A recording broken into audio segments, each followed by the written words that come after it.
ಸರ್ವಭೂತಾಂತರಸ್ಥಾಯ ನಿತ್ಯಮುಕ್ತಚಿದಾತ್ಮನೆ ಪ್ರತ್ಯಕ್ಷೈತನ್ಯರೂಪಾಯ ನಮೋಸ್ತು ಪರಮಾತ್ಮನೆ. ಗುರುಬ್ರಹ್ಮ ಗುರುವಿಷ್ಣು ಗುರುದೇವೋ ಮಹೇಶ್ವರ ಗುರು ಸಾಕ್ಷಾತ್ ಪರಬ್ರಹ್ಮ ತಸ್ಮೈ ಶ್ರೀ ಗುರವೇ ನಮಃ. ಹಿಂದೂ ಸಮಾವೇಶದ ದಿವ್ಯ ವೇದಿಕೆಯನ್ನು ಅಲಂಕರಿಸಿರತಕ್ಕಂಥ ಎಲ್ಲ ದಿವ್ಯಾತ್ಮರುಗಳು ಹಾಗೂ ಈ ಸಮಾವೇಶದಲ್ಲಿ ಸೇರಿರತಕ್ಕಂಥ ಎಲ್ಲ ಸನಾತನ ಹಿಂದೂ ಧರ್ಮೀಯ ತಂದೆ ತಾಯಂದಿರು, ಅಕ್ಕ ತಂಗಿಯರು, ಅಣ್ಣ ತಮ್ಮಂದಿರು, ನಿಮ್ಮೆಲ್ಲರ ಅಂತರಾತ್ಮ ಸ್ವರೂಪನಾದಂಥ ಪರಮಾತ್ಮನಿಗೆ ನಾನು ಅನಂತ ವಂದನೆಗಳನ್ನು ಸಲ್ಲಿಸ್ತೇನೆ.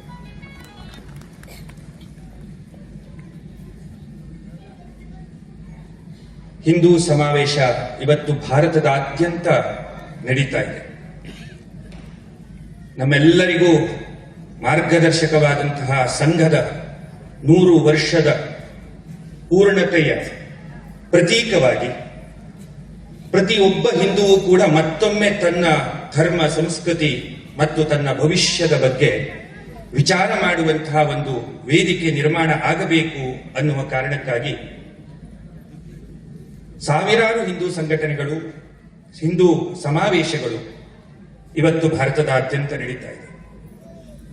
ಇಂತಹ ಪ್ರೇರಣೆಯನ್ನ ನೀಡಿ 100 ವರ್ಷಗಳಿಂದ ಹಿಂದೂ ಸಮಾಜವನ್ನ ಜಾಗೃತ ಮಾಡ್ತಾ ಇರುವಂತಹ ಸಂಘಕ್ಕೆ ನಾನು ನನ್ನ ಪರವಾಗಿ, ನಿಮ್ಮೆಲ್ಲರ ಪರವಾಗಿ ಮತ್ತೊಮ್ಮೆ ಅನಂತ ಕೃತಜ್ಞತೆಗಳನ್ನ ಸಲ್ಲಿಸ್ತೇನೆ. ಚಂಬಲ್ ಕಣಿವೆ ಇತ್ತು. ಚಂಬಲ್ದಲ್ಲಿ ಬಹಳ ದೊಡ್ಡದಾದಂತಹ ಡಕಾಯಿತ್ಗಳು ಇರುವಂತಹ ಸಂದರ್ಭ. ಚಂಬಲ್ ಕಣಿವೆಯ ಹತ್ತಿರದಲ್ಲೇ ಒಂದು ಬಲರಾಮಪುರ ಅನ್ನುವಂಥ ಒಂದು ಹಳ್ಳಿ ಇತ್ತು. ಆ ಹಳ್ಳಿ ಬಹಳ ಸುಭೀಕ್ಷವಾದಂತಹ ಹಳ್ಳಿ, ಸಾತ್ವಿಕರಿರುವಂತಹ ಹಳ್ಳಿ, ಸಜ್ಜನರು ಇರುವಂತಹ ಹಳ್ಳಿ. ಎಲ್ಲರೂ ಆರಾಮಾಗಿ ಜೀವನವನ್ನ, ಅವರವರ ಕರ್ತವ್ಯವನ್ನ ಮಾಡಿಕೊಂಡು ಜೀವನ ಮಾಡ್ತಾ ಇದ್ರು. ಇದ್ದಕ್ಕಿದ್ದಂಗೆ ಅವರಿಗೆ ಒಂದು ಸೂಚನೆ ಸಿಕ್ತು. ಏನು ಅಂದ್ರೆ, ಇನ್ನು ಕೆಲವೇ ದಿನಗಳಲ್ಲಿ ನಮ್ಮ ಹಳ್ಳಿಯ ಮೇಲೆ ಡಕಾಯಿತರು ಆಕ್ರಮಣ ಮಾಡ್ತಾರೆ ಅನ್ನುವಂಥ ಮುನ್ಸೂಚನೆ ಅವರಿಗೆ ಹೇಗೋ ಸಿಕ್ಕಿಬಿಡ್ತು. ಡಕಾಯಿತರು ಹಿಂದೂ ಒಮ್ಮೆ ಈ ಹಳ್ಳಿಯ ಮೇಲೆ ಆಕ್ರಮಣ ಮಾಡಿದ್ರು. ಅವರು ಆಕ್ರಮಣ ಮಾಡಿದರೆ ಏನು ಆಗತ್ತೆ ಅನ್ನುವುದರ ಕಲ್ಪನೆ ಅಲ್ಲಿಯ ಆ ಒಂದು ಬಲರಾಮಪುರದ ಜನರಿಗೆ ಗೊತ್ತಿತ್ತು. ರಾತ್ರಿ ಒಂದಷ್ಟು ಜನ ಕುದುರೆ ಮೇಲೆ ಬರ್ತಾರೆ, ಕಂಡವರನ್ನ ಕೊಲ್ತಾರೆ, ನಮ್ಮ ಎಲ್ಲ ಮನೆಗಳಿಗೆ ಬೆಂಕಿ ಹಚ್ಚುತ್ತಾರೆ, ಕಂಡ ಹೆಣ್ಣು ಮಕ್ಕಳ ಮಾನಭಂಗ ಆಗಬಹುದು. ನಾವು ಇಷ್ಟು ದಿನಗಳ ಕಾಲ ಯಾವುದನ್ನ ಬೆವರು ಸುರಿಸಿ ದುಡಿದು ಮಾಡಿಕೊಂಡ ಆಸ್ತಿಗಳನ್ನೆಲ್ಲವನ್ನ ಲೂಟಿ ಮಾಡ್ತಾರೆ. ಇದನ್ನ ಹಿಂದೂ ಕೂಡ ನಾವು ಅನುಭವಿಸಿದ್ದೀವಿ. ಈಗ ಮತ್ತೊಮ್ಮೆ ಅಂತಹ ಒಂದು ಪರಿಸ್ಥಿತಿ ನಮ್ಮ ಮುಂದೆ ಬಂದಿದೆ ಅನ್ನುವುದು ಅವರಿಗೆ ಅರ್ಥ ಆಯ್ತು. ತಕ್ಷಣದಲ್ಲಿ ಎಲ್ಲರೂ ಕೂಡ ಅಲ್ಲಿಯ ಒಂದು ದೇವಸ್ಥಾನದ ಹತ್ರ ಎಲ್ಲ ಊರ ನಾಗರಿಕರೆಲ್ಲ ಸೇರಿದ್ರು. ಈಗ ಏನು ಮಾಡಬೇಕು? ಆಗ ಒಬ್ಬರು ವಯೋವೃದ್ಧರು ಎದ್ನಿತ್ತು. ಇಲ್ಲ, ನಮ್ಮ ಹಳ್ಳಿಯನ್ನ ನಾವು ಮೊದಲು ಶುಚಿಗೊಳಿಸ್ಕೊಳ್ಬೇಕು, ಕಸ ಗುಡಿಸ್ಕೋಬೇಕು. ನಮ್ಮ ಹಳ್ಳಿ ಮೊದಲು ಚೆನ್ನಾಗಿ ಕಾಣಬೇಕು, ಆಮೇಲೆ ಲೂಟಿ ಬಗ್ಗೆ ನಾವು ವಿಚಾರ ಮಾಡೋಣ. ಇನ್ನೊಬ್ಬರಂದ್ರು, ಇಲ್ಲ, ಲೂಟಿ ಮಾಡ್ಲಿಕ್ಕೆ ಬರುವಂತವರು ದೇವರಿಗೆ ಹೆದರಬಹುದು, ನಾವು ಭಜನೆ ಮಾಡೋಣ. ಭಜನೆ ಮಾಡಿದ್ರೆ ಬಹುಶಃ ದೇವರು ನಮ್ಮ ಮೇಲೆ ಒಳ್ಳೆಯ ಕೃಪೆ ಮಾಡಬಹುದು.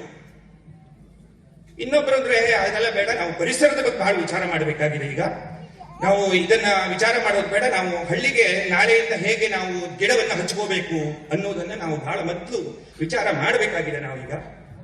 ಹಾಗಾಗಿ ನಾವು ಮೊದಲು ಗಿಡದ ಬಗ್ಗೆ ವಿಚಾರ ಮಾಡೋಣ. ಇನ್ನೊಬ್ಬರಂದ್ರು, ಇಲ್ಲ, ಅದೆಲ್ಲ ಸ್ವಲ್ಪ ಸಮಸ್ಯೆ ಆಗತ್ತೆ, ಎಲ್ಲರನ್ನ ನಾವು ಕೂಡಿಸ್ಬೇಕು, ಒಂದು ಜಾಗೃತಿ ಭಾಷಣ ಮಾಡಿಸೋಣ, ಅಥವಾ ಒಂದು ಜಾಗೃತದ ಬಗ್ಗೆ ಏನಾದರೂ ಒಂದು ಕಾರ್ಯಕ್ರಮ ಮಾಡೋಣ.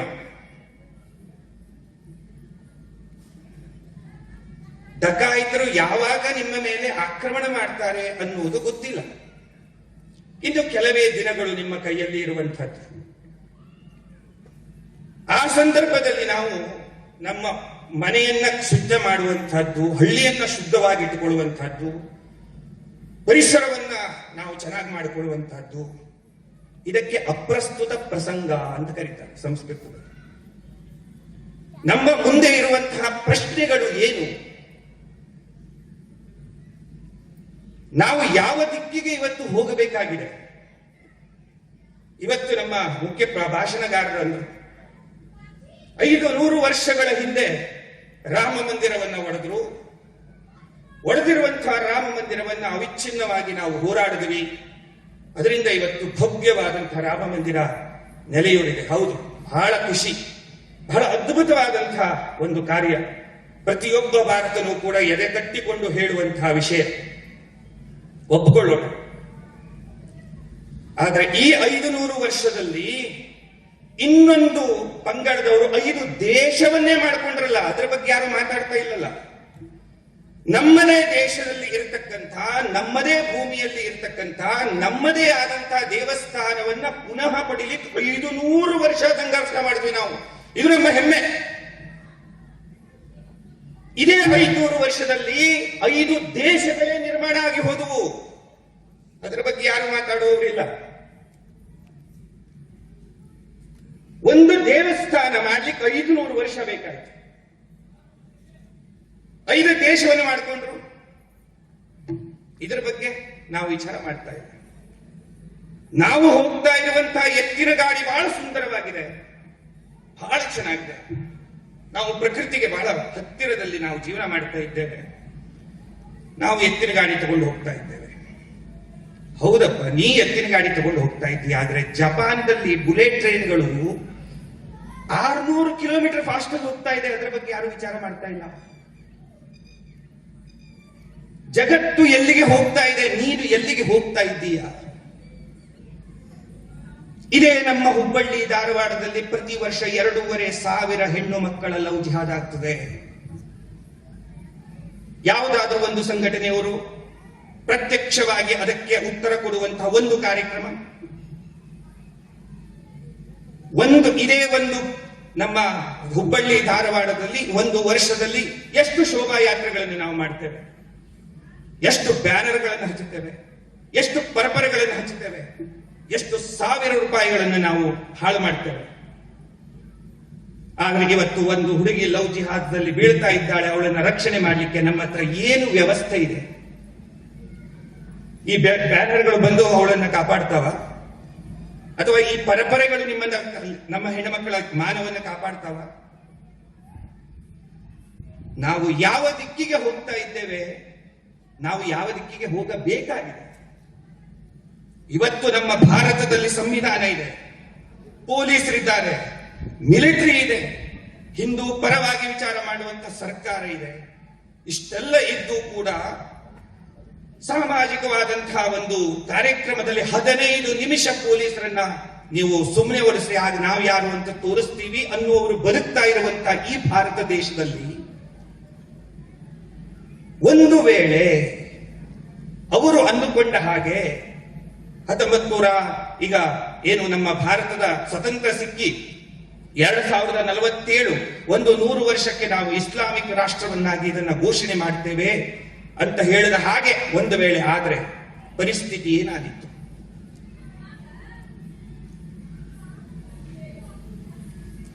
ಇವತ್ತು ನಮ್ಮ ಇಡೀ ಒಂದು ಭಾರತ ವಿವೇಕಾನಂದರ ಬಗ್ಗೆ ಅಂದ್ರು. ವಿವೇಕಾನಂದರು ತಮ್ಮ ಪ್ರಾಣವನ್ನ ಬಿಡಬೇಕಾದ್ರೆ ಅವರಿಗೆ ಎಷ್ಟು ಡಿಸೀಸ್ಗಳಿತ್ತು ಅಂತ ಯಾರು ವಿಚಾರ ಮಾಡಿದ್ದೀರಾ? ನಾವು ಪ್ರತಿ ಭಾಷಣದಲ್ಲಿ ಹೇಳ್ತೀವಿ ವಿವೇಕಾನಂದರು, ವಿವೇಕಾನಂದರು, ವೀರ ಸನ್ಯಾಸಿಗಳು. ನಾನು ವೀರನಾಗಿ ನಿಂತ್ರೆ ಇವತ್ತು ತಡ್ಕೊಳ್ಳಿಕ್ಕಾಗತ್ತ ನಿಮ್ಮ ಹತ್ರ? ಕಾವಿ ಬಟ್ಟೆ ಉಟ್ಕೊಂಡವರು ಹೆಜ್ಜೆ ಮೇಲೆ ಹೆಜ್ಜೆ ಇಟ್ಕೊಂಡು ಹೋಗ್ಬೇಕು, ಗಟ್ಟಿ ಮಾತಾಡುವಂಗಿಲ್ಲ. ಹಾಗೆ ಮಾತಾಡಿದ್ರೆ ಅವರು ಸ್ವಾಮೀಜಿನೇ ಅಲ್ಲ. ಈ ಸ್ಥಿತಿಯಲ್ಲಿ ನಾವಿದ್ದೇವೆ. ವೀರ ಸನ್ಯಾಸಿಗಳು ಅಂತ ಭಾಷಣದಲ್ಲಷ್ಟೇ. ಆ ವೀರರು ಬದುಕಿದ್ದಾಗ ಅವರಿಗೆ ಎಷ್ಟು ಡಿಸೀಸ್ಗಳಾಗಿ ಸತ್ರು ಅದ್ರ ಬಗ್ಗೆ ಯಾರು ಮಾತಾಡಿದ್ದೀರಾ? ಗೂಗಲ್ ಮಾಡಿ. ಅವರ ಡಾಕ್ಟರ್ ರಿಪೋರ್ಟ್ ದಲ್ಲಿ 35ಕ್ಕೂ ಹೆಚ್ಚು ಕಾಯಿಲೆಯಿಂದ ಅವಳು ಬಳಲ್ತಾ ಇದ್ದ. ಯಾಕೆ ಬಳಲ್ತಾ ಇದ್ದ? ಯಾಕೆಂದ್ರೆ ನಮ್ಮ ಹಿಂದೂ ಈ ಧರ್ಮದ ಬಗ್ಗೆ ವಿಚಾರ ಮಾಡಿ ಮಾಡಿ ಮಾಡಿ ಮಾಡಿ ಅವರ ತಲೆಯಲ್ಲಿ ಇಷ್ಟು ಕೆಲಸಗಳಾಗ್ಬಿಟ್ಟಿತ್ತಲ್ಲ, ದೇಹವನ್ನ ನುಚ್ಚು ನೂರು ಮಾಡಿಬಿಟ್ಟಿತ್ತು ವಿಚಾರ. ಈ ಸಮಾಜವನ್ನ ನಾನು ಹೇಗೆ ಎತ್ತಲಿ? ರಾಮಕೃಷ್ಣ ಪರಮಹಂಸರು ದೇಹವನ್ನ ಬಿಟ್ಟಾಗ 1,000 ರೂಪಾಯಿ ಅವರ ಒಂದು ಸಮಾಧಿ ಮಂದಿರವನ್ನ ಕಟ್ಟಲಿಕ್ಕೆ ನಮ್ಮ ಭಾರತದಲ್ಲಿ ದುಡ್ಡು ಹೊಡಿಸ್ಲಿಕ್ಕೆ ಆಗಲಿಲ್ಲ ಆ ವ್ಯಕ್ತಿ ಹತ್ರ. ನಾವಿವತ್ತು ಅವರ ಫೋಟೋ ಇಟ್ಕೊಂಡು ಅಡ್ಡಾಡ್ತೇವೆ. ವಿವೇಕಾನಂದರು 1,000 ರೂಪಾಯಿಗಾಗಿ ಪರದಾಡಬೇಕಾಯಿತು. ಅವರದ ಏನು ಪತ್ರಗಳ ಸಂಗ್ರಹ ಇದೆ, ತೆಗೆದು ನೋಡಿ, ಅದರಲ್ಲಿ ಪತ್ರಗಳು 4 ಸಿಗ್ತವೆ ನಿಮಗೆ. ಎಷ್ಟು ಪರದಾಡಿದೆ ನಾನು. ನಮ್ಮ ಗುರುಗಳ ಒಂದು ಸಮಾಧಿ ಕಟ್ಟಲಿಕ್ಕೆ ಎಷ್ಟು ಪರದಾಡಿದೆ. ಅದಕ್ಕಾಗಿ ಅವರು ಅಮೆರಿಕಕ್ಕೆ ಹೋಗ್ಬೇಕಾಯ್ತು ದುಡ್ಡು ಮಾಡ್ಕೊಂಡ್ ಬರ್ಲಿಕ್ಕೆ ಅಂತ. ಪ್ರಿಯವಾಕ್ಯ ಪ್ರದಾನೇನ ಸರ್ವೇ ತುಷ್ಯಂತಿ ಜಂತವಃ ತಸ್ಮಾತ್ ತದೇವ ವಕ್ತವ್ಯಂ ವಚನೇಕಾ ದರಿದ್ರತ. ಪ್ರಿಯವಾಕ್ಯ ಪ್ರದಾನೇನ, ನೀವು ಚಂದದಿರಿ, ಚಲೋ ಅದಿರಿ, ನೀವು ನಿಮ್ಮಂತವ್ರು ಯಾರಿದಿರಿ, ನೀವು ವೀರರಿದ್ದೀರಿ, ನೀವು ಶೂರರಿದ್ದೀರಿ, ನೀವು ಮಹಾನ್ನದಿರಿ, ಅದ್ಭುತದಿರಿ, ನಿಮ್ಮಂತವ್ರು ಯಾರಿದಾರಿ ಈ ಜಗತ್ನಲ್ಲಿ ಅಂದ್ರೆ ಎಲ್ಲರಿಗೂ ಖುಷಿ ಆಗ್ತದೆ. ಆಹಾ, ಏನ್ ಅದ್ಭುತ ಹೇಳಿದ್ರು, ಬಹಳ ಚಂದ ಹೇಳಿದ್ರು, ಎಷ್ಟು ಅದ್ಭುತ ಹೇಳಿದ್ರು ನಮಗೆ. ಅದಕ್ಕೆ ಬಂದವರೆಲ್ಲ ಏನ್ ಮಾಡ್ತಾರೆ ಅಂತಂದ್ರೆ ಹೋಗ್ಬಿಡುದು. ನೀವೇ ದೊಡ್ಡವರು, ನೀವೇ ಚಂದ್ರ, ನೀವೇ ಇಂದ್ರ, ನೀವು ಮಾಡಿದ್ದೆ ಖರೆ. ಇವತ್ತು 18% ಇರುವಂತವರಾಗಲೇ ಈಗಲೇ ಇಷ್ಟು ಸಮಸ್ಯೆಯಲ್ಲಿ ನಾವು ತೊಳ್ಳಾಡ್ತಾ ಇದ್ದೇವೆ. ಒಂದು ವೇಳೆ ಅವರು 30% ಆದ್ರೆ ನಿಮ್ಮ ಪರಿಸ್ಥಿತಿ ಏನಾಗಿತ್ತು? ಇದರ ಬಗ್ಗೆ ಯಾರು ವಿಚಾರ ಮಾಡ್ತಾ ಇಲ್ಲ. ಕೋಟಿ ಕೋಟಿ ಹಣಗಳು ಇವತ್ತು ಲವ್ ಜಿಹಾದ್ಗಾಗಿ ಇನ್ವೆಸ್ಟ್ಮೆಂಟ್ ಆಗ್ತಾ ಇದೆ. ಎಲ್ಲಿಂದ? ಯಾರು ಕೊಡ್ತಾ ಇದ್ದಾರೆ? ನೀವೇ. ಬೆಳಗಾದ ಕೂಡ ಪೂಜೆ ಮಾಡ್ಲಿಕ್ಕೆ ಹೋಗಿ ಹಣ್ಣು ತಗೊಂಡ್ಬರೋರು ನೀವೇ. ಅದರಲ್ಲಿ 10 ರೂಪಾಯಿ ನಿಮ್ಮ ಮಗಳನ್ನ ಹಾಳು ಮಾಡ್ಲಿಕ್ಕೆ ಹೋಗೋದು. ದೇವ್ರಿಗೆ ಪೂಜೆ ಮಾಡ್ಲಿಕ್ಕೆ ಹೂ ತರ್ತೀರಿ, ಆ ದೇವ್ರಿಗೆ ಪೂಜೆ ಮಾಡ್ಲಿಕ್ಕೆ 100 ರೂಪಾಯಿ ಹೂ ತಂದಿದ್ದೀರಿ, ಅದರಲ್ಲಿ 10 ರೂಪಾಯಿ ನಿಮ್ಮ ಮಗಳಿಗೆ ಲವ್ ಜಿಹಾದ್ ಮಾಡ್ಲಿಕ್ಕೆ ಹೋಗೋದು. ಸಮಾಜದಲ್ಲಿ ಇಂತಹ ಪರಿವರ್ತನೆಗಳನ್ನ ಎಲ್ಲಿಯ ತನಕ ನಾವು ತೆಗೆದುಕೊಂಡು ಬರುವುದಿಲ್ಲ, ಅಲ್ಲಿಯ ತನಕ ಏನೂ ಮಾಡ್ಲಿಕ್ಕೆ ಸಾಧ್ಯ ಇಲ್ಲ. ಹಿಂದೂಗಳು ಜಾಗೃತ ಆಗಿದ್ದು ಸಾಲೋದಿಲ್ಲ. ನಾವು ಆಗ್ತಾ ಇದ್ದೀವಿ, ಹೌದು, ಸಾಕಾಗ್ತಾ ಇಲ್ಲ. ಎತ್ತಿನ ಗಾಡಿಯನ್ನು ನಾನು ಬಹಳ ಫಾಸ್ಟ್ ಅಲ್ಲಿ ಓಡಿಸ್ತಾ ಇದ್ದೇನೆ, 30 ಕಿಲೋಮೀಟರ್ ಫಾಸ್ಟ್ ಅಲ್ಲಿ ಓಡಿಸ್ತಾ ಇದ್ದೇನೆ. ಬೇಡ ನಮಗೆ. ನಾವು ಬುಲೆಟ್ ಟ್ರೈನ್ 600 ಕಿಲೋಮೀಟರ್ ಫಾಸ್ಟ್ ಅಲ್ಲಿ ಹೋಗ್ತಾ ಇದ್ದೇವೆ, ಅದ್ರ ಬಗ್ಗೆ ವಿಚಾರ ಮಾಡಿ ಅಂತ ಹೇಳ್ತಾ ಇರೋದು. ನನ್ನ ಮಾತುಗಳು ನಿಮಗೆ ಕಟುವಾಗಿ ಕಾಣಬಹುದು. ಅದಕ್ಕಾಗಿ ಈಗೀಗ ಭಾಷಣ ಮಾಡುವುದನ್ನೇ ಬಿಟ್ಟು ಬಿಟ್ಟಿದೆ. ನನಗೆ ಸಂಘದ ಮೇಲಿರುವಂತಹ ಅಪ್ರತಿಮವಾದಂತಹ ಒಂದು ಭಕ್ತಿಗಾಗಿ ನಾನು ಇವತ್ತು ಈ ಕಾರ್ಯಕ್ರಮಕ್ಕೆ ಒಪ್ಪಿಕೊಂಡು ಬಂದೆ. ಯಾಕೆಂದ್ರೆ ನನ್ನ ಮಾತನ್ನ ಅರಗಿಸಿಕೊಳ್ಳುವಂಥದ್ದು ಸ್ವಲ್ಪ ಕಷ್ಟವಾಗಬಹುದು ಸಮಾಜಕ್ಕೆ. ಆದ್ರೆ ಇದ್ದಿದ್ದನ್ನ ಇದ್ದ ಹಾಗೆ ಹೇಳಿ ಹೋಗುವವನು. ಯಾಕೆಂದ್ರೆ ನನಗೆ ನೀವು ಕೊಡುವ ಮಾಲೆನೂ ಬೇಡ, ನೀವು ನನಗೆ ನಮಸ್ಕಾರ ಮಾಡೋದು ಬೇಡ. ಆದ್ರೆ ಭಾರತವನ್ನ ಹಿಂದೂ ರಾಷ್ಟ್ರ ಮಾಡಿಕೊಳ್ಳಿ. ನೀವು ತಿಳಿದಿರಬಹುದು, ನಾನು ಕಾವಿ ಬಟ್ಟೆಯನ್ನು ಹಾಕಿಕೊಂಡಿದ್ದು ಸನ್ಯಾಸ ಆಗ್ಲಿಕ್ಕೆ. ನಾನು ಸನ್ಯಾಸಿ ಅಲ್ಲ, ಸಂಧಾರಿನ. ಧಾರಣ ಮಾಡಿದ್ದೇನೆ, ನಾನು ನ್ಯಾಸ ಮಾಡಲಿಲ್ಲ. ನಾನು ಶ್ವೇತವರ್ಣದ ವಸ್ತ್ರವನ್ನು ಹಾಕಿಕೊಂಡು ನಾನು ಪರಮಾತ್ಮನನ್ನು ಮುಟ್ಟಬಹುದಾಗಿತ್ತು, ಧ್ಯಾನ ಮಾಡಬಹುದಾಗಿತ್ತು, ಮೋಕ್ಷ ಪಡಿಬಹುದಾಗಿತ್ತು. ಹಿಂದೂ ರಾಷ್ಟ್ರ ನಿರ್ಮಾಣಕ್ಕಾಗಿಯೇ ನಾನು ಕಾವಿಯನ್ನು ಹಾಕ್ತೇನೆ ಅಂತ ನಾನು ಕಾವಿ ಹಾಕೊಂಡವ. ಮೋಕ್ಷಕ್ಕಾಗಿ ನಾನು ಕಾವಿ ಹಾಕೊಂಡವನಲ್ಲ. ಯಾವಾಗ ಒಂದು ಮಹಾಭಾರತದ ವಿಚಾರವನ್ನು ತೆಗೆದುಕೊಂಡು, ಮಹಾಭಾರತದಲ್ಲಿ ದ್ರೋಣಾಚಾರ್ಯರು ಎಲ್ಲ ಶಿಷ್ಯರನ್ನ ಪರೀಕ್ಷೆ ಮಾಡಲಿಕ್ಕೆ ದೂರದಲ್ಲಿ ಒಂದು ಪಕ್ಷಿಯನ್ನ ಇಡ್ತಾರೆ. ಆ ಪಕ್ಷಿಯ ಕಣ್ಣಿಗೆ ನೀವೆಲ್ಲರೂ ಕೂಡ ಗುರಿ ಇಟ್ಟು ಬಾಣವನ್ನು ಹೊಡಿಬೇಕು, ಯಾರು ಹೊಡಿತೀರಿ ಅವನು ಶ್ರೇಷ್ಠವಾದಂತ ಶಿಷ್ಯ ಅಂತ ಒಂದು ಪರೀಕ್ಷೆ ಇಡ್ತಾರೆ. ಇದೆಲ್ಲ ಕಥೆ ನಿಮಗೆ ಗೊತ್ತಿತ್ತು. ಅದರಲ್ಲಿ ಮೊದಲು ಧರ್ಮರಾಜ ಬಂದ. ಧರ್ಮರಾಜ, ನಿನಗೆ ಏನು ಕಾಣಿಸ್ತಾ ಇದೆ ಮುಂದ್ಗಡೆ? ನನಗೆ ಮರ ಕಾಣಿಸ್ತಾ ಇದೆ. ಆ ಮರಕ್ಕಿರುವಂತಹ ಹಣ್ಣುಗಳು, ಹೂಗಳು ಎಲ್ಲ ಕಾಣಿಸ್ತಾ ಇದ್ದಾವೆ. ಅದರ ಮಧ್ಯದಲ್ಲಿ ಒಂದು ಪಕ್ಷಿಯ ಒಂದು ಪ್ರತಿಮೆ ಇದೆ, ಅದು ನನಗೆ ಕಾಣಿಸ್ತಾ ಇದೆ. ಸರಿ, ಬಾಣ ಹೊಡಿ. ಸರಿಯಾಗಿ ಹೋಗಿ ಹತ್ಲಿಲ್ಲ. ಮತ್ತೆ ನಂತರದಲ್ಲಿ ಭೀಮನನ್ನ ಕರೆದು, ಭೀಮ, ನಿನಗೇನು ಕಾಣಿಸ್ತಾ ಇದೆ? ನನಗೆ ಆ ಮರ ಕಾಣಿಸ್ತಾ ಇದೆ, ಮರದ ಬೇರುಗಳು ಕಾಣಿಸ್ತಾ ಇದ್ದಾವೆ, ಮರದ ಹಿಂದಿರುವಂತಹ ಗುಡ್ಡ ಕಾಣಿಸ್ತಾ ಇದೆ. ಸರಿ, ಬಾಣ ಹೊಡಿ. ಬಾಣ ತಾಗ್ಲಿಲ್ಲ. ಹೀಗೆ ದುರ್ಯೋಧನನ್ನ ಕರೆದ್ರು. ಹೀಗೆ ಅವರ ಎಲ್ಲ ವಿದ್ಯಾರ್ಥಿಗಳನ್ನೆಲ್ಲ ಕರೆದು ಆಮೇಲೆ ಅರ್ಜುನನ ಒಂದು ಸಮಯ ಬಂತು. ಅರ್ಜುನನ ಹತ್ರ ಕರೆದು ದ್ರೋಣಾಚಾರ್ಯ ಕೇಳ್ತಾರೆ, ಅರ್ಜುನ ನಿನಗೆ ಏನು ಕಾಣಿಸ್ತಾ ಇದೆ? ಅರ್ಜುನ ಹೇಳ್ತಾನೆ, ನನಗೆ ಆ ಪಕ್ಷಿಯ ಕಣ್ಣು ಮಾತ್ರ ಕಾಣಿಸ್ತಾ ಇದೆ, ಬೇರೆ ಏನೂ ಕಾಣಿಸ್ತಾ ಇಲ್ಲ ನನಗೆ. ಮರ ಕಾಣಿಸ್ತಾ ಇಲ್ಲ, ಪಕ್ಷಿ ಕಾಣಿಸ್ತಾ ಇಲ್ಲ, ಅದರ ಹಿಂದಿರುವಂತ ಗುಡ್ಡ ಕಾಣಿಸ್ತಾ ಇಲ್ಲ, ಹಣ್ಣುಗಳು ಕಾಣಿಸ್ತಾ ಇಲ್ಲ, ಹೂವುಗಳು ಕಾಣಿಸ್ತಾ ಇಲ್ಲ. ಪಡಿಪಾಡ ಅರ್ಜುನ ಎಷ್ಟು ಏಕಾಗ್ರತೆಯಿಂದ ಅದನ್ನ ನೋಡಿದ್ದ ಅಲ್ಲ, ತನ್ನ ಗುರಿ ಅನ್ನುವಂಥದ್ದು ಸ್ಪಷ್ಟವಾಗಿ ಇತ್ತು. ಆ ಕಣ್ಣಿಗೆ ಹೊಡೆಯಬೇಕು ನಾನು ಬಾಣವನ್ನ. ಗಾಂಡಿ ತನ್ನ ಬಿಲ್ಲನ್ನ ಎತ್ತರ ಬಾಣವನ್ನ ಹೊಡೆದ, ನೇರವಾಗಿ ಹೋಗಿ ಅದರ ಕಣ್ಣಿಗೆ ಹೊಡೆಯಿತು. ಇವತ್ತು ಹಿಂದೂಗಳು ವಿಚಾರ ಮಾಡುವುದು ಕೇವಲ ಕಣ್ಣನ್ನು ಕುರಿತು ಮಾತ್ರ. ಆ ಕಣ್ಣು ಯಾವುದು? ಹಿಂದೂ ರಾಷ್ಟ್ರ. ಎಲ್ಲಿಯ ತನಕ ನೀವು ಏಕಾಗ್ರ ಚಿತ್ತರಾಗಿ ನಾಳೆಯ ಬೆಳಗ್ಗೆಯಿಂದ ಇಲ್ಲಿರುವಂತಹ ಪ್ರತಿಯೊಬ್ಬ ಇಷ್ಟೇ ಜನ, ವಿವೇಕಾನಂದರು ಹೇಳಿದ್ರು, 10 ಜನರ ನನ್ನಂತವರನ್ನ ಕೊಡ್ರಿ, ಭಾರತವನ್ನ ಎಲ್ಲಿಂದ ಎಲ್ಲಿಗೋ ಮುಡಿಸ್ತೀನಿ. ನೀವಿಷ್ಟೇ ಜನ ವಿಚಾರ ಮಾಡಿದ್ರೆ ಸಾಕು, ಇಡೀ ನಮ್ಮ ಧಾರವಾಡವನ್ನ ನಾವು ಬದಲಾಯಿಸಬಹುದು. ನಾಳೆಯಿಂದ ಒಂದು ಸಂಕಲ್ಪ ಮಾಡಿ, ನಮ್ಮವರ ಹತ್ರೇ ನಾನು ವ್ಯಾಪಾರ ಮಾಡ್ತೇನೆ, ಜೀವ ಹೋದ್ರೂ ಅಡ್ಡಿಲ್ಲ. ವಿಚಾರ ಮಾಡಿ. ನಮ್ಮ ದೇವರಿಗೆ ಇವತ್ತು ಹೂ ಹಾಕೋದಿಲ್ಲ ನಾನು. ನಮ್ಮವರ ಹತ್ರ ಹೂ ಸಿಕ್ಕಲಿಲ್ಲ, ಇವತ್ತು ನಾನು ಹೂ ಹಾಕೋದಿಲ್ಲ ದೇವರಿಗೆ. ನಮ್ಮ ದೇವಸ್ಥಾನಕ್ಕೆ ಬನ್ನಿ, ಒಂದು ಹೂವಿಲ್ಲ ನಮ್ಮ ದೇವರ ಮೇಲೆ ಇರೋದಿಲ್ಲ. ನನಗೆ ಹೂ ನಮ್ಮವರ ಹತ್ರ ಸಿಗಬೇಕು ಅಂದ್ರೆ ಮಾತ್ರ ನನ್ನ ದೇವರಿಗೆ ಹೂ ಆಗ್ತದೆ.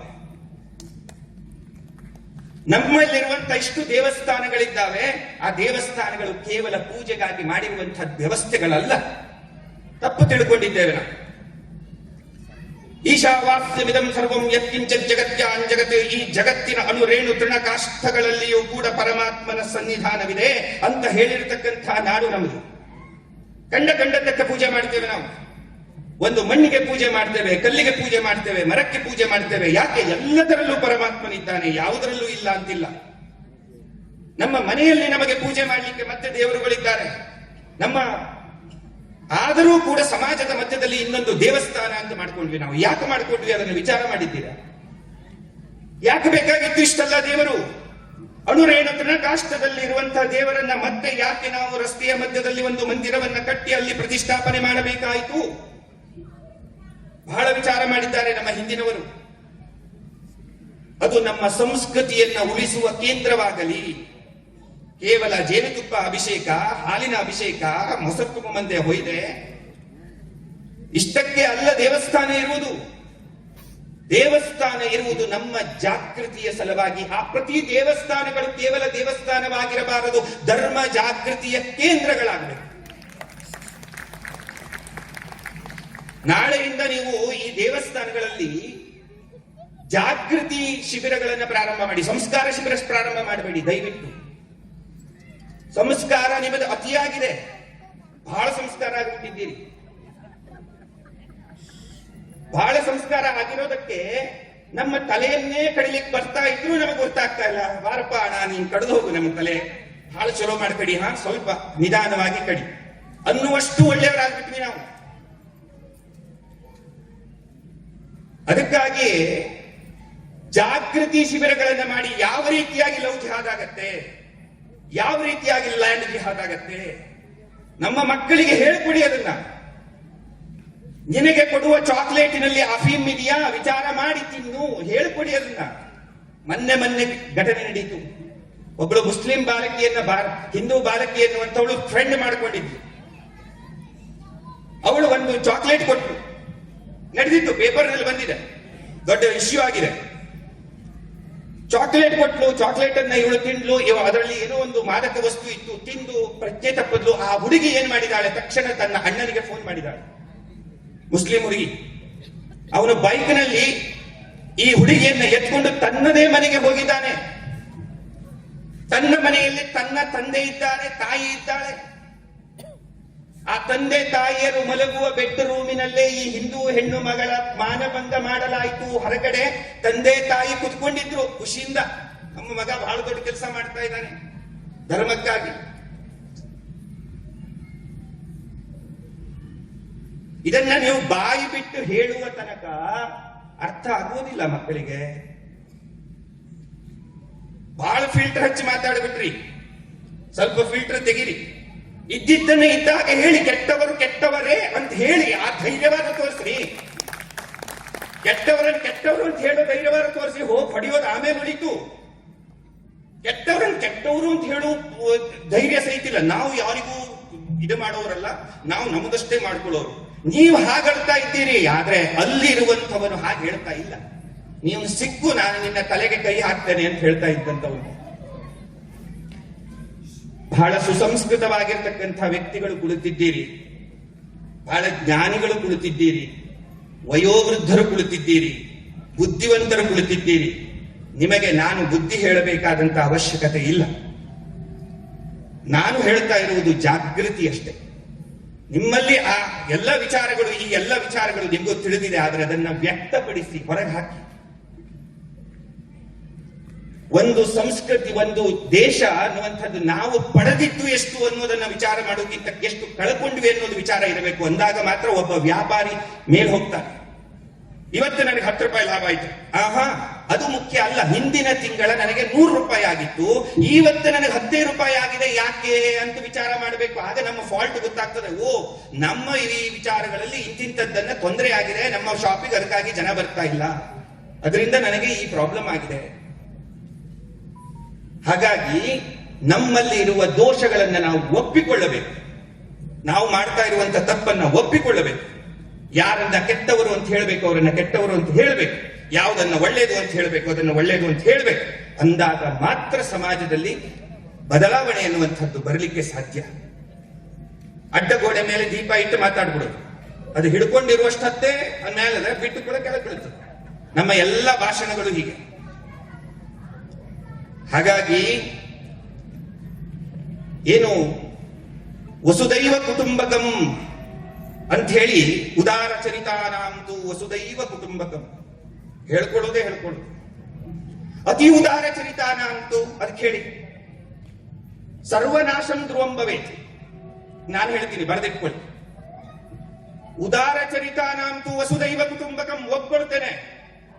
ಉದಾರ ಚರಿತರಿಗೆ ಇಡೀ ಜಗತ್ತೇ ನಮ್ಮ ಕುಟುಂಬ. ಅತಿ ಉದಾರ ಚರಿತಾನಾಂತು ಸರ್ವನಾಶಂ ಧ್ರುವಂ ಭವೇತ್. ಸರ್ವನಾಶ ಆಗ್ತೀನಿ. ಎಲ್ಲಿಯ ತನಕ ದಾನ ಮಾಡಬೇಕು ಅಂದ್ರೆ ನಮ್ಮ ಹೊಟ್ಟೆ ತುಂಬಲಿಕ್ಕೆ ಇರಬೇಕು. ನಮ್ಮ ಶಾಸ್ತ್ರಬೋಧ ಹೇಳುತ್ತೆ, ನಮ್ಮ ಹೊಟ್ಟೆಗೆ ಹಿಟ್ಟಿರಬೇಕು, ನಮ್ಮ ಮಕ್ಕಳಿಗೆ ಹೊಟ್ಟೆಗೆ ಹಿಟ್ಟಿರಬೇಕು, ನಮ್ಮ ಹೆಂಡತಿಗೆ ಹೊಟ್ಟೆಗೆ ಹಿಟ್ಟಿರಬೇಕು. ನಂತರ ಇರುವಂತಹ ಒಂದು ಮುಷ್ಟಿಯನ್ನಾದ್ರೂ ನೀನು ದಾನ ಮಾಡಿ. ಅದೇ ಬಿಟ್ಟು ನಾನು ಉಪವಾಸ ಇದ್ದು ಬೇರೆಯವರಿಗೆ ದಾನ ಮಾಡ್ತೀನಿ ಅಂತಂದವನು ಧರ್ಮಾತ್ಮ ಆಗೋದಿಲ್ಲ, ಭಿಕಾರಿ ಆಗ್ತಾನೆ. ಸೊ ಹಾಗಾಗಿ ಅದನ್ನೇ ನಾವು ಇದರಲ್ಲಿ ಎಲ್ಲವನ್ನ ನೋಡಿದ್ದೇವೆ. ಕೊನೆಯಲ್ಲಿ ಒಂದು ಮಾತನ್ನ ಹೇಳಿ ಮುಗಿಸ್ತೇನೆ. ಪೃಥ್ವಿರಾಜ್ ಚೌಹಾಣ್, ವೀರ ಶೂರ ಧೀರ, ಅದ್ಭುತವಾದಂತಹ ಒಬ್ಬ ಮಹಾನ್ ಸೇನಾನಿ. ಅವನ ಮೇಲೆ ಗೋರಿ ಎನ್ನುವಂತವನು 17 ಬಾರಿ ಆಕ್ರಮಣ ಮಾಡಿದಂತೆ. ಆ ಗೋರಿಯನ್ನ ಸರಪುಳಿಯಲ್ಲಿ ಕಟ್ಟಿ ಅವನ ಆಸ್ಥಾನಕ್ಕೆ ಎಳಕೊಂಡು ಬಂದರು. ಇವನು ಮೀಸೆ ತಿರುಸ, ನಾವು ರಜಪುತ್ರರು, ನಾವು ಹಾಗೆಲ್ಲ ಸೋತವರನ್ನ ಏನು ಮಾಡೋದಿಲ್ಲ, ನಾವು ಬಿಟ್ಟು ಕಳಿಸ್ತೇವೆ ನಿನ್ನನ್ನು. ಬಿಟ್ಟ. ಮತ್ತೆ ಅವನು ಆಕ್ರಮಣ ಮಾಡ್ದ, ಮತ್ತೆ ಬಿಟ್ಟ, ಮತ್ತೆ ಆಕ್ರಮಣ ಮಾಡ್ದ, ಮತ್ತೆ ಬಿಟ್ಟ. ಬಿಟ್ಟ ಬಿಟ್ಟ ಬಿಟ್ಟ 17 ಬಾರಿ ಅವನು ಸೋತ. 18ನೆಯ ಬಾರಿ ಯಾವಾಗ ಪೃಥ್ವಿರಾಜ್ ಚೌಹಾಣ್ ಒಂದೇ ಸಾರಿ ಸೋಲ್ತಾನೆ, ನೇರವಾಗಿ ಅವನ ಕಣ್ಣನ್ನು ಕೇಳ್ತಾನೆ. ಅವನು ಇವನ ಹಾಗೆ ಬಹಳ ಉದಾರರಿ, ನಾನು ಉದಾರವಾಗಿ ನಿನಗೆ ಸಿಕ್ಕಿದ್ದೇನು, ಘನಘೋರವಾದಂತಹ ಮೃತ್ಯು. ಎಷ್ಟು ಸಾವಿರ ಜನರ ರಕ್ತಪಾತಕ್ಕೆ ಪೃಥ್ವಿರಾಜ್ ಚೌಹಾಣ್ ಕಾರಣರಾದ. 17 ಬಾರಿ. ಅದೇ 1ನೇ ಸಾರಿ ಸಿಕ್ಕಿದಾಗಲೇ ಗೋರಿಯ ತಲೆಯನ್ನ ಕಡಿದಿದ್ರೆ ಗೋರಿಯ ಇತಿಹಾಸದಲ್ಲಿ ಇರೋದಿಲ್ಲಾಗಿತ್ತು. ಅತಿ ಉದಾರರಾದ್ರೆ ಏನಾಗತ್ತೆ ಅನ್ನುವುದಕ್ಕೆ ಪೃಥ್ವಿರಾಜ್ ಚೌಹಾಣ್ ನಮಗೆ ಪ್ರತ್ಯಕ್ಷವಾದಂತಹ ಉದಾಹರಣೆ ಆಗ್ತಾರೆ. ಅವನು ಶೂರನಿರಬಹುದು, ಅವನ ಶೂರತ್ವಕ್ಕೆ ನಾನು ಕೋಟಿ ನಮಸ್ಕಾರ ಮಾಡ್ತೇನೆ, ಆದ್ರೆ ಅವನ ಮೂರ್ಖತ್ವವನ್ನ ನಾನು ಕಲಿತೇನೆ. 17 ಬಾರಿ ಕಲ್ತರು ಅಂದ್ರೆ ನಿನಗೆ ಆ ಕಾಳಿಂಗ ಸರ್ಪವಿದೆ, ಅದು ಕಡಿದ್ರೆ ನಾನು ಸಾಯ್ತೀನಿ ಅಂತ ಗೊತ್ತಿದ್ದು ನೀನು ಅದನ್ನ ಹಿಡ್ಕೊಳ್ತೀಯ ಅಂತಂದ್ರೆ ನಿನಗೆ ಧೀರ ಅಂತ ಹೇಳುವುದಿಲ್ಲ, ನಿನಗೆ ಮೂರ್ಖ ಅಂತ ಹೇಳ್ತಾರೆ. ಇವತ್ತು ಸಮಾಜದಲ್ಲಿರುವಂತಹ ಕಾಳಿಂಗ ಸರ್ಪಗಳು ಅವು ಕಚ್ಚಲಿಕ್ಕೆ ಅಂತಲೇ ಹುಟ್ಟಿದವರು. ಕಚ್ಚುವುದು ಅವರ ಮೂಲ ಗುಣ, ಎಂದೂ ಬಿಡೋದಿಲ್ಲ. ನೀವು ಎಷ್ಟು ಬೇಕಾದ್ರೂ ಪ್ರೀತಿಯಿಂದ ಅದಕ್ಕೆ ಹಾಲನ್ನ ಹಾಕಿ, ಒಂದಲ್ಲ ಒಂದು ದಿನ ನಿಮ್ಮನ್ನ ಅದು ಕಚ್ಚದೆ ಬಿಡೋದಿಲ್ಲ. ಹಾಗಾಗಿ ಎಲ್ಲ ಹಿಂದೂ ತಂದೆ ತಾಯಿಯಂದಿರು ಅಕ್ಕ ತಂಗಿಯರು, ಅಣ್ಣ ತಮ್ಮಂದಿರು, ತಮ್ಮನ್ನೆಲ್ಲರ ನಾನು ಅತ್ಯಂತ ಗೌರವಪೂರ್ಣವಾಗಿ ನಿಮ್ಮಲ್ಲಿ ಪ್ರಾರ್ಥನೆ ಮಾಡ್ತೇನೆ. ಇನ್ನಾದರೂ ನಾವು ಜಾಗೃತರಾಗಿ ವಿಚಾರ ಮಾಡಲಿಕ್ಕೆ ಪ್ರಾರಂಭ ಮಾಡೋಣ. ನಮ್ಮ ಇತಿಹಾಸ ಹಿಂದೆ ಹಾಗಿತ್ತು ಅನ್ನೋದಕ್ಕಿಂತ ಮುಂದಿನ ಭವಿಷ್ಯ ಹೇಗಿದೆ ಅನ್ನೋದರ ಬಗ್ಗೆ ನಾವು ವಿಚಾರ ಮಾಡೋಣ. ಅಂದಾಗ ಮಾತ್ರ ನಮ್ಮ ಭವಿಷ್ಯವಿದೆ. ಇತಿಹಾಸದಲ್ಲಿ ಯಾರೋ ಒಬ್ಬ ಶೂರ ಏನೋ ಮಾಡಿದ ಅಂತ ಯಾವಾಗಲೂ ಭಾಷಣ ಮಾಡ್ಕೊಂಡು ಹೋಗೋದ್ರಲ್ಲಿ ಅರ್ಥ ಇಲ್ಲ. ಇತಿಹಾಸ ಬೇಕು ಹಂಗಂತೇಳಿ, ಇತಿಹಾಸವೇ ನಮಗೆ ಪ್ರೇರಣೆ. ಶಿವಾಜಿ ಅಫ್ಜಲ್ ಖಾನನ್ನ ಕೊಂದ ಬಹಳ ಸುಂದರವಾಗಿ ನಮ್ಮ ಭಾಷಣಗಾರ ಹೇಳಿದ್ರು. ಕೊಲ್ಲುವ ಸಂದರ್ಭ ಬಂದಾಗ ಕೊಲ್ಲಲೇಬೇಕು, ಅವರ ಬಾಯಲ್ಲೇ ಬಂತು.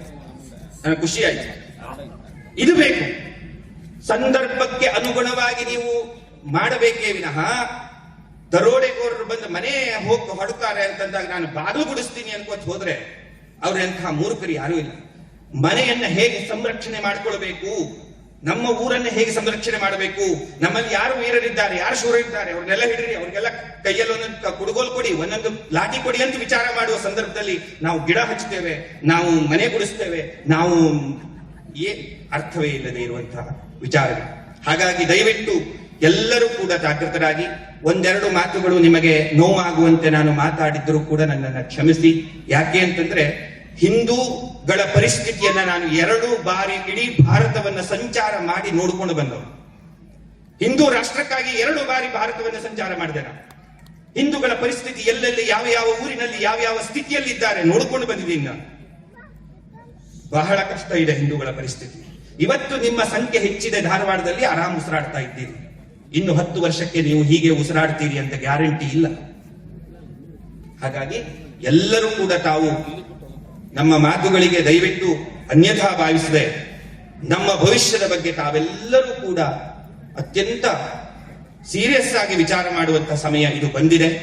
ಹಾಗಾಗಿ ಎಲ್ಲರೂ ಜಾಗೃತರಾಗೋಣ. ನಾಳೆಯಿಂದಲೇ ನಾವು ಜಾಗೃತಿ ಕೇಂದ್ರಗಳನ್ನು ಹೇಗೆ ತೆರೆಯುವುದು, ವ್ಯಾಪಾರಗಳನ್ನು ಹೇಗೆ ಮಾಡುವುದು, ಇದರ ಬಗ್ಗೆ ಒಂದು ಚರ್ಚೆಗಳನ್ನು ಪ್ರಾರಂಭಿಸಿ ಯಾವ ರೀತಿ ನಾವು ಮಾಡಬಹುದು ಅನ್ನೋದರ ಬಗ್ಗೆ ವಿಚಾರವನ್ನ ಮಾಡಿ. ನೀವೆಲ್ಲರೂ ತಿಳಿದವರಿದ್ದೀರಿ.